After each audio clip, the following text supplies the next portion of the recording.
He's 27 years old, and I'm not trying to be hard on Jamal because I never come in Jamal's neck. I'm not going to try to do it now. But Jamal, you're 27. Like you're not a kid. Like if we're still pushing you to like take 100% seriously, take your body seriously, to take the court stuff seriously, not throw heat pads on the court and all that stuff. Nobody's discounting you. You're an NBA champion. You're one of the best at what you do. But at the end of the day, and this is what I mean, Ryan. I'm being 100% here because I've covered for Jamal all year. Ryan, when that whole thing happened in the press conference, the way he answers questions, watching the MMA fight, all that stuff, throwing the heat pad on the court, all that stuff, that's all cool. The reason people put up with it is because of the on-court stuff. You have to live up to that. If you're going to act like a superstar, you got to play like a superstar. Because guess what? Luka got his own moments and all that stuff. Luka played like a superstar. From game one to the end of the playoffs. SGA, he don't say nothing. He don't bother nobody. He respectful to everybody. Take care of everything. Superstar. MVP conversation. Jalen Brunson answers questions directly. Great relationship with people. 82 games all the way through the playoff with no OG, no Julius Randle, none of them. Plays like a superstar. Steph Curry, no issues. Answers questions. Great in press conferences. Superstar. Ja Morant. People say whatever they want about Ja. Ja might got some off-court issues with this and that. Ja Morant in press conferences, cool. Locked in. 82 games, locked in. Playoffs, locked in. So what I'm telling you, this, and I'm being 100% right about this, because you never heard me talk like this before. But I'm telling you that if you are going to have the air of being one of those type of players, you have to, from game 0 to the end of the playoffs, be able to do it and do it consistently. That is what makes you you.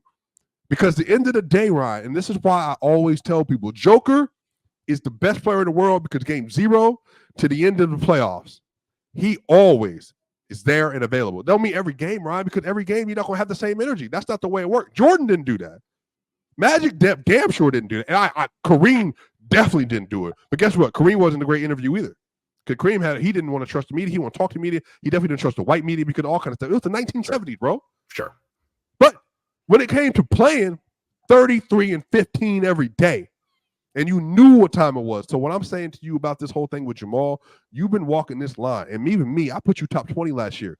You've been walking this line because you play next to Joker. And my whole thing is you are one of the best players in the world. And I will defend you in your game and everything you do. And I rock with Jamal. Everybody know how I feel about Jamal.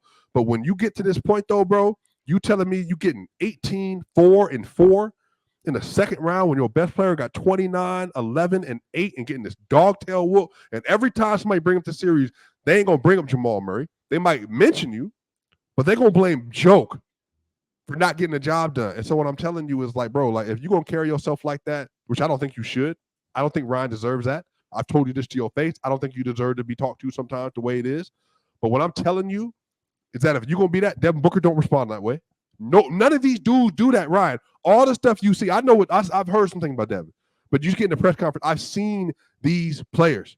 I've watched them. There's just a way you got to carry yourself on the court.